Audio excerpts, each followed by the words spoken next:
Hey there, guys. I know it's been a little while since I made a new video. Just been busy and blah blah blah, excuses. Uh, but yeah, so here's the deal. I know you're probably like, wow, that's a really nice cage. Or you're a douchebag and you're like, oh, look at that piece of shit cage over there. Anyway, this cage and this whole setup with the spider and everything is for my cousin.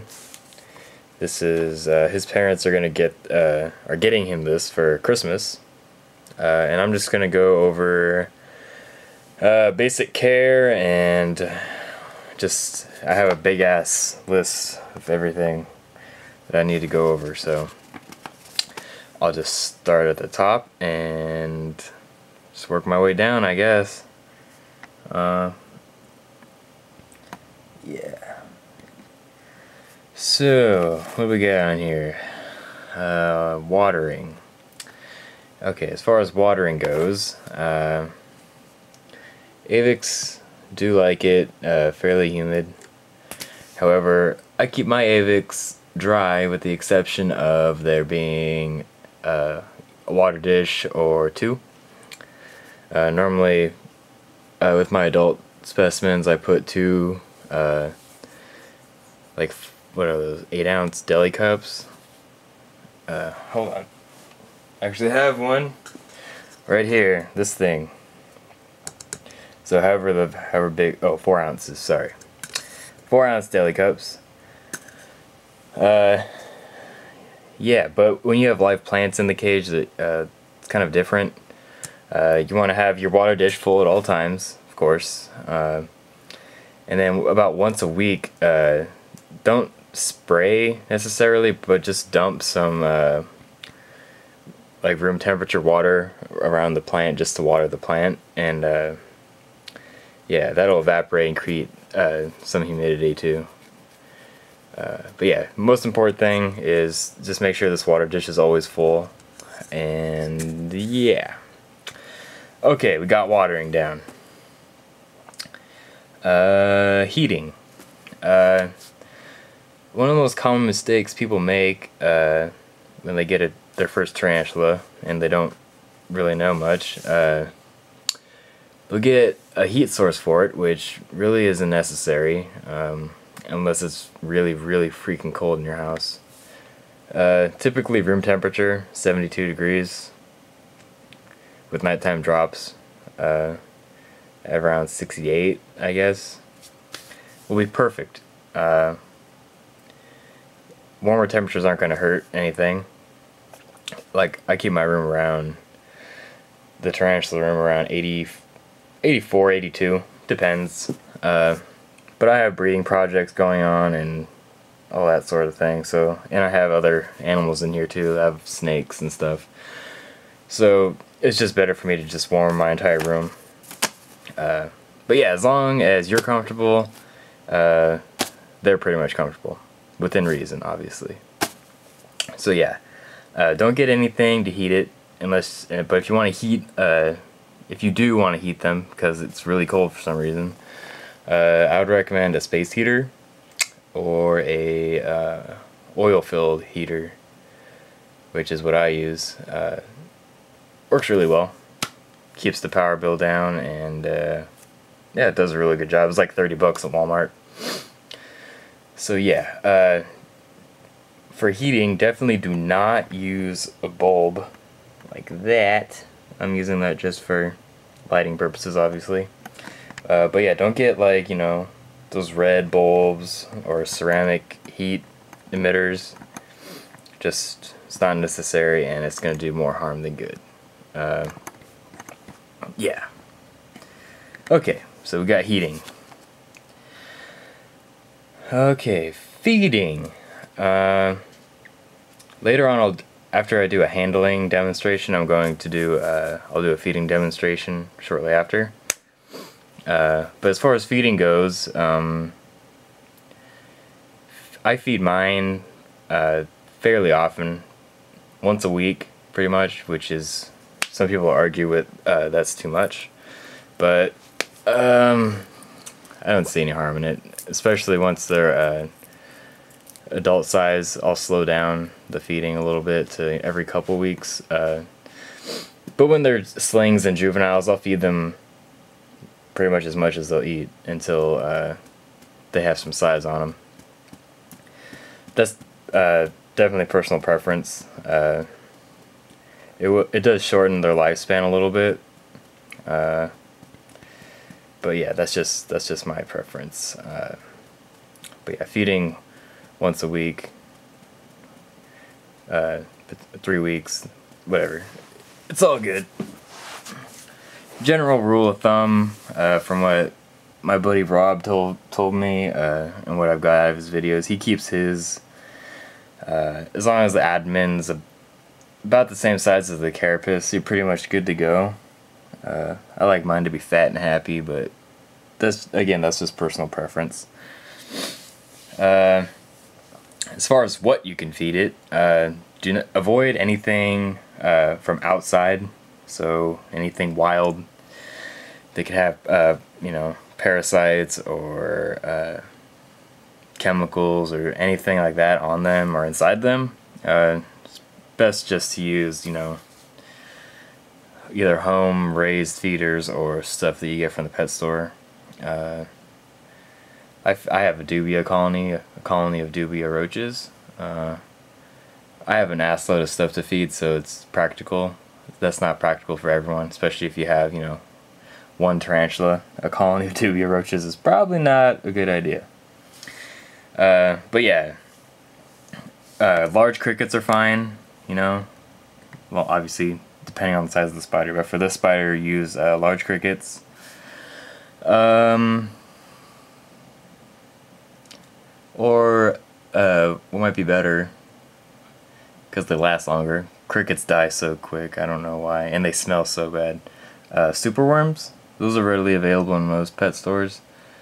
They're nice and fat, and if you want to put size on your tarantulas, those are a good way to go. And they squirm a lot, so they get your attention of your teas really good. Triggers a nice feeding response. But yeah, other than that, for bigger species like your Lasiodora and your Therafosa, like T. blondie and stuff, the bird eaters and stuff, I'd feed them like hissers. Hissers do have a really, really hard shell, but yeah, those type of species will take that out no problems. Sorry if I'm like drowning out, like I'm like tired as balls and I totally forgot that I needed to do this video. So yeah, just bear with me if my mind strays a little bit, or if I like just kind of pause and like don't say anything for a couple seconds, or if I say something completely retarded. So yeah, please bear with me. And I'm gonna zoom in because he is totally like cleaning itself. There we go, itself. Okay, you guys can watch that.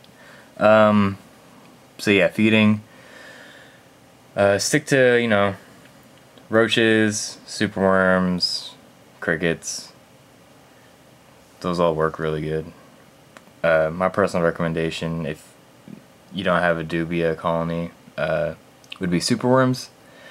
Just for the sake of, you can keep them around and alive a lot longer than you can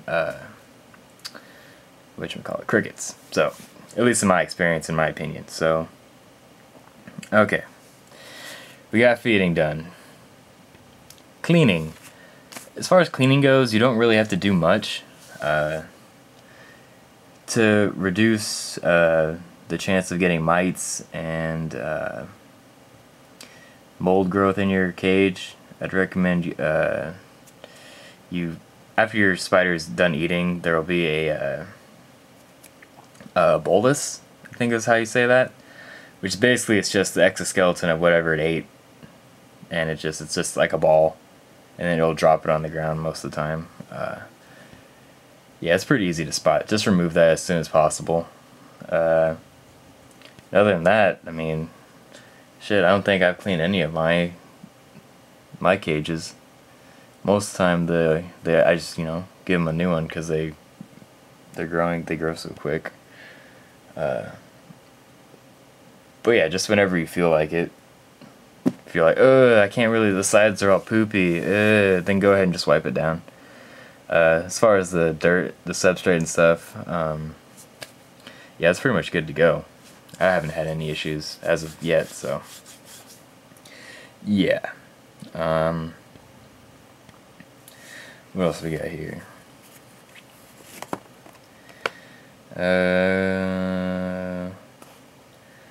Okay, I guess I'll just go over,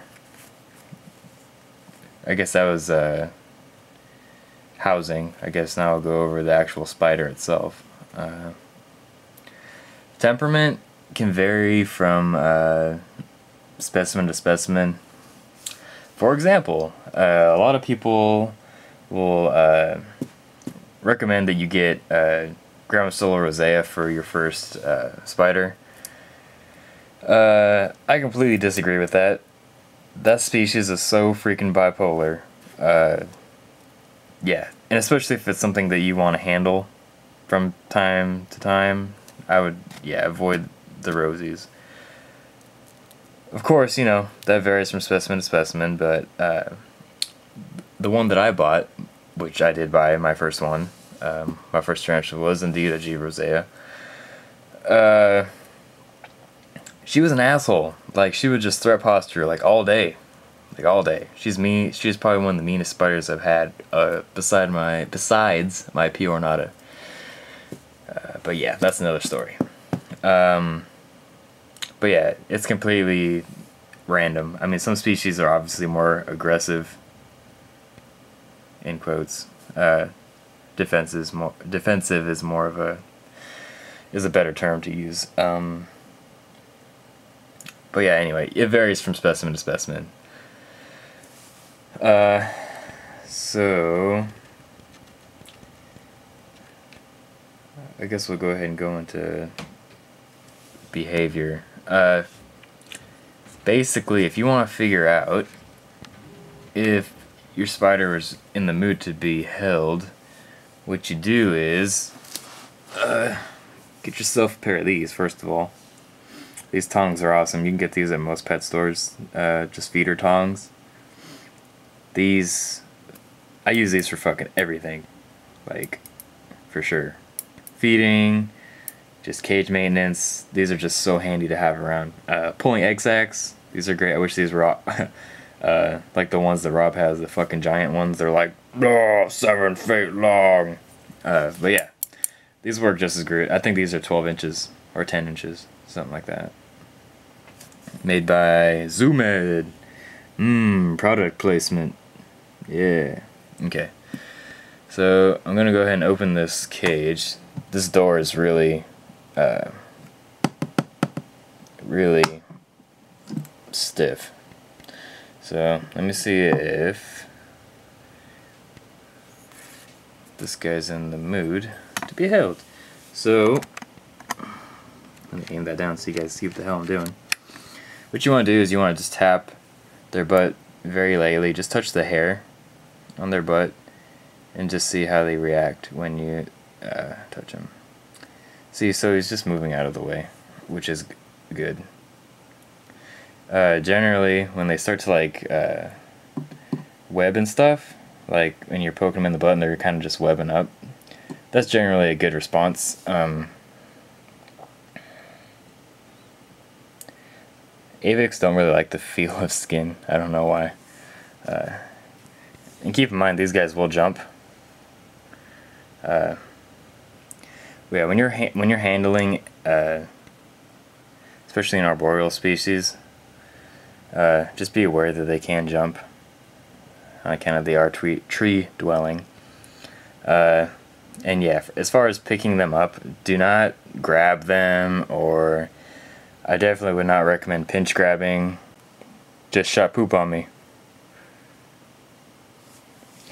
Anyway, but yeah, avic defense mechanisms. They will crap on you.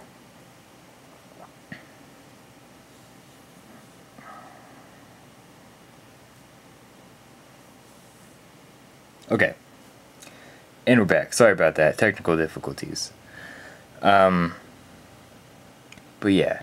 as far as handling goes, just do this hand over hand. Don't grab them or reach for them. I would recommend that you don't breathe heavily on them because their hairs are really, really sensitive. And they can get startled, and I don't want, you to get startled and then you drop them, etc. So I'm gonna let him go back in there. Okay. So yeah. Let me just wipe this Avic poop off my leg. That is one of their defense mechanisms. They are a New World species, so they do have urticating hair, but unlike most species, they don't kick it off. At least from what I've noticed and what I've heard. It kind of just sloughs off, so it just kind of just falls off. So if you have like your hands feel irritated after you've handled it, that's probably why. But yeah, when they feel threatened, they'll shoot poop. And yeah, they are very accurate. Just so you know. Okay, so there's the handling.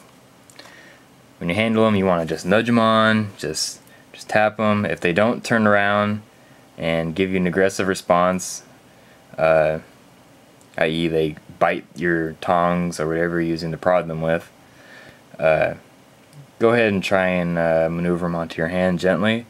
Don't use force at all. But yeah, just like pretend that your hand and your arm or whatever you're using is like a branch, and then they're just moving along the branch, and you're just maneuvering them, making them, you don't want to force them to go a certain way. Is what I'm trying. And I'm rambling. Shut the hell up, Landon. Okay.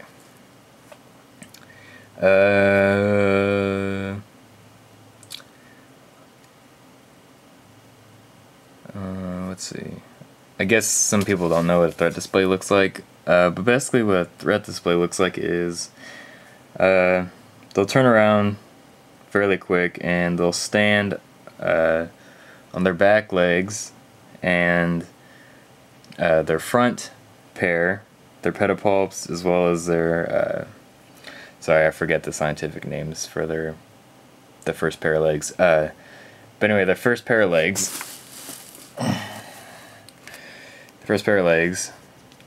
these will go up and they'll be on like their hind legs and their fangs bared and stuff. Pretty sure there's actually one in here in this book. By the way, this book is fucking awesome. This is like the Tarantula Keeper's Bible. So if you want legit information and like you don't want to get crappy information off the internet that hasn't been, I don't even know what the fuck I'm talking about anymore, guys. Sorry. Anyway, I'm trying to find you guys a picture of a threat display. So oh, there we go. Classic OBT threat display. That is what a threat display looks like. You have your fangs open. These arms are up, showing the pads, looking all big and scary. And they'll pa, pa, pa, like swat down. But yeah. Anyway, that's what a threat display looks like. Do not try and touch your tarantula if it's doing that. Yeah. You will get bit and it will not be fun. Okay, lifespan. Lifespan of this particular species, this is an Avic. Well, you know how the Avic genus is. It's all messed up. So we don't really know what this is probably. But it is an Avic. Adult females live anywhere from 8 to, I don't know, 12 years. Probably. The shorter end being if you power feed and breed them, that will shorten their lifespan. From what I understand anyway. Mature males, after their final maturing molt, will probably live, I don't know, 6 to, I'm sure there's a rare 12-month specimen, so 6 to 12 months after they mature, they'll live. Depends on, feeding and all that crap. Size, about 5 inches. There's bigger and smaller, of course. Got went over handling already. bites. So a bite from this species isn't bad. The only pain that you're gonna feel pretty much is from the actual bite itself, the fangs going into the skin. Then after that, it'll probably just sting like a bee sting. However, that being said, if you have an allergy to bees, the compounds in tarantula venom are similar to that of what's in bees, in a bee sting. So yeah, you might want to go to the hospital if you're allergic to bees and you get bit. Or you could just not own one of these if you're allergic to bees. That'd probably be the smart thing. To my understanding, there has not been one fatality from a tarantula bite ever, at least documented. So, yeah, at least as far as this book goes, and from what I've read on the forums. Yeah, and I have been in the hobby for a long time, about 3 to 4 years now. So yeah, I'm not just some rookie giving out bullshit advice. Blah blah blah blah blah blah blah blah blah. Like that. But yeah, a bite from that species would be, if you, I don't even know why the hell how you would get bit by an avic. But yeah, just watch for the signs of their attitude, and yeah, they have their good days and bad days, and sometimes they're just really hungry and they think you're food, so yeah. What else we got here? Okay, we'll go into the molting process. Molting is when the tarantula, or any invertebrate, sheds its exoskeleton because it's growing. That's how they grow. They shed their old skeleton and they grow a new one underneath and pop out. Blah, good to go. That process can take anywhere from, well, I'd say I've seen some go fairly quick. Depends on the size of the species or the specimen, I guess. But yeah, anywhere from, I'd say 45 minutes to 20 plus hours, depending on the species. But here, I actually turned to the book. Perfect page. You can see right here on this tarantula's abdomen, see how it's bald? Obviously, because it's been kicking hair. But it's really dark right there. It's like a really dark bald spot. That's the #1 sign that your tarantula's in pre-molt. Once they're in pre-molt, they'll go off feed for, God, depends. I've had some go off feed for almost a year. Yeah, and oddly enough, it wasn't like a Grammostola rosea or a brachy. It was actually it's a Ametallica, and it's in pre-molt right now. And still, yeah, been almost a year now. But yeah, when you see your tarantula like that, it is not dead. It's on its back. It's probably laid down a bed of web, and it's going to molt. And that's what it looks like over here. It's pulling itself out. So yeah, with the pre-molt thing, this species will definitely like web itself up into like a cocoon and won't come out. Don't mess with it. Don't open the cage. Blah blah blah. Don't fuck with it too much. Yeah, just kind of leave it alone. Make sure that the water dish is full, and there shouldn't be any problems. Yeah, a lot of people think that humidity has a factor with a successful molt, but from what I've read in this book, which is a very comprehensive book, that's not the case. What affects a good or bad molt is how hydrated the tarantula is. So yeah, as long as they have a full thing of water, they are good to go. Don't worry about humidity. What else? Okay, after they've molted and you see them, oh look, they molted, that's cool. Leave them alone for a good 7 days so that they can harden up. And then after that 7 days has passed, go ahead and offer food and see how that goes. And if it refuses food, don't worry about it. Sometimes I've had mine, 30 days after a molt, still not eat. But as long as you provide water, there shouldn't be a problem. Let's see. God, this is a lot of material. Oh my god, so I've almost been talking for 30 minutes already. Okay, let's go over...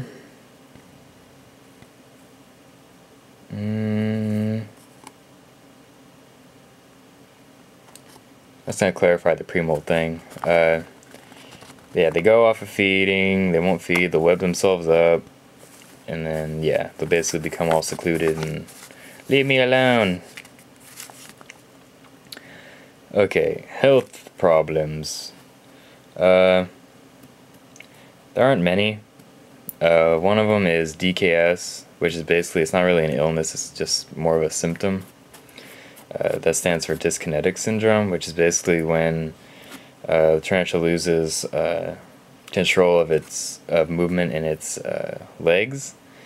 So it can't control the hydraulic pressure in its legs, so it kind of just spasms out. It's like, just kind of twitches, and it can't move anywhere. It's hella messed up. Like, I had one of mine tarantulas die from that, and it was really sad because it's just like you can't do anything about it. It just slowly dies.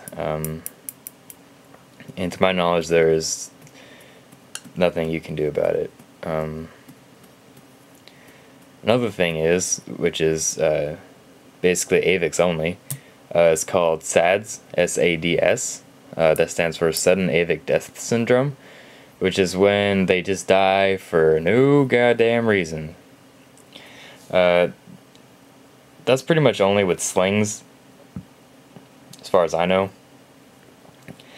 They're really hard to raise for some reason, for a lot of people. I mean, some people, like, I don't even know what the hell your problem is. I just put mine in a jar and it's good to go.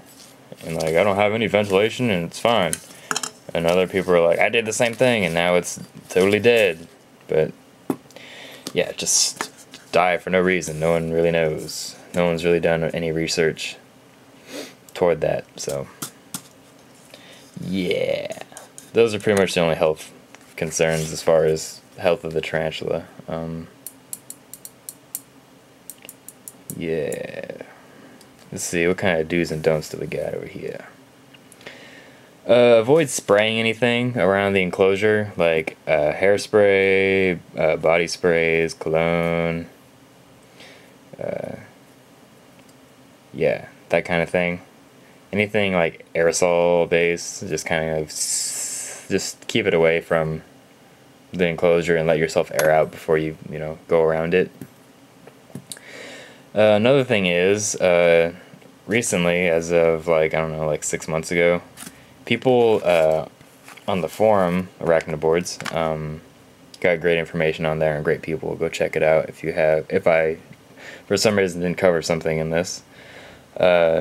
Basically, they found a common link between DKS, dyskinetic syndrome, and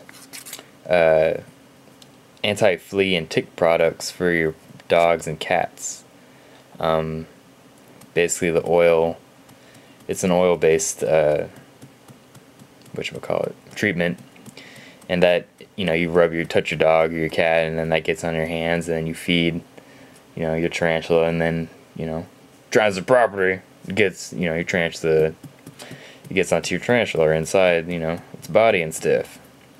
But yeah, that's just a theory and a common link that a lot of people have found, and I've found since I've become aware of that, and I haven't I made it a habit of keeping them out of this room, and also washing my hands thoroughly before I even come in here. Yeah, and I haven't had any problems since, so just keep that in mind. Anything that's meant to kill fleas and ticks, keep it, or bugs in general, keep it away from the spider.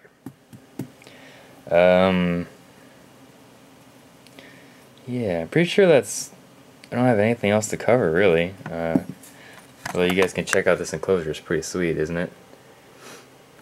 Finally got my craft down.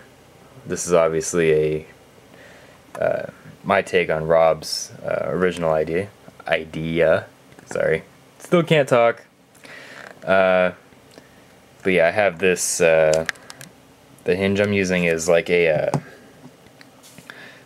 self-closing cabinet hinge. So basically, I don't even have to have anything on the top of the enclosure to keep it closed, because basically just, you know, the tension on that keeps it closed. And as you can see, and I cut this shit so like perfect that it just, you have to kind of force it in to close it all the way, which isn't a bad thing. But yeah.